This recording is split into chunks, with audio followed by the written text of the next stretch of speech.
महारुद्र वज्र हनुमान मारुति वनारी अंजनी सुत रामदूत प्रभंजन महाबली प्राणदाता।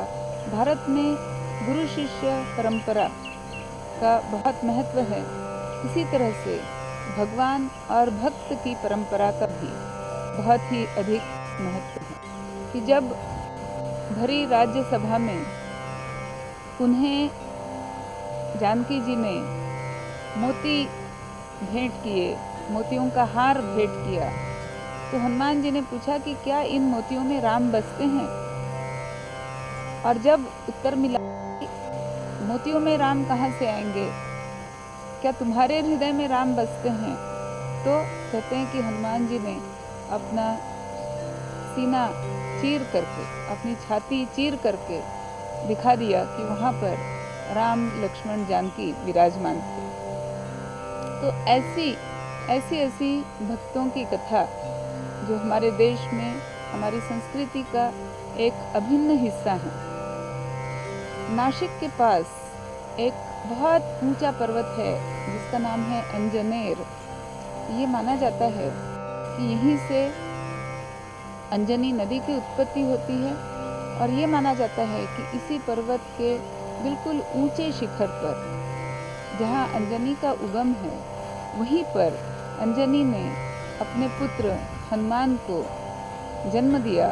तो अंजनेर जो है वो हनुमान जी की जन्मस्थली मानी जाती है। और ये हनुमान जी का चरित्र अति विलक्षण और अद्भुत है, क्योंकि यद्यपि वो वानरों की श्रेणी में हैं, फिर भी वो नरों में और वानरों में दोनों में मिलाकर परम बुद्धिमान कहे जाते हैं। एक श्लोक कहता है कि मनोजवम मारुत तुल्य वेगम, उनका मारुति का जो वेग है, जिस वेग से वो भ्रमण कर सकते हैं, वो वेग मारुति तुल्य यानी हवा के बराबर है। वह वेग मनोजवम, वह वेग मन के वेग के बराबर है। इतनी तीव्र गति से जो चल सकते हैं, जो उड़ सकते हैं, आकाश में जो उड्डयन कर सकते हैं, ऐसे हनुमान जी मनोजवम मारुत तुल्य वेगम जितेंद्रियम बुद्धिमताम वरिष्ठम, वो जितेंद्रिय हैं, ब्रह्मचारी हैं और बुद्धिमानों में वो वरिष्ठ हैं। वातात्मजम यानी वो स्वयं वायु के पुत्र हैं और वानर यूथ मुख्यम, वानरों के वो मुख्य सेनापति हैं। ऐसे हनुमान जी को मैं नमस्कार करती हूँ, उनकी मैं शरण जाती हूँ। इस तरह का ये श्लोक, ये भी एक हमारी संस्कृति का, हमारी विरासत का एक पवित्र श्लोक है।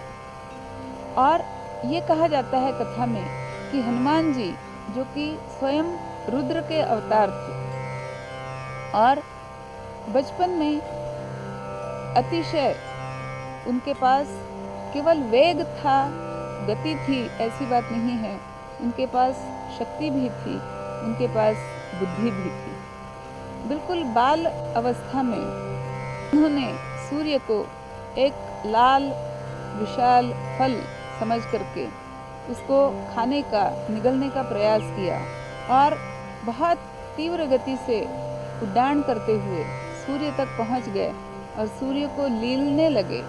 तब पूरे ब्रह्मांड में हलचल मच गई कि अगर हनुमान जी ने सूर्य को लील लिया तो फिर क्या होगा, यह पृथ्वी कैसे बचेगी, यह ब्रह्मांड कैसे बचेगा। और फिर इंद्र ने, कहते हैं कि अपने वज्र से हनुमान जी पर प्रहार किया और इस तरह से सूर्य का छुटकारा हुआ। वज्र का प्रहार होते ही जो हनुमान जी बेहोश हो गए और ऐसा लगने लगा कि वो शायद मृत्यु प्राप्त करेंगे।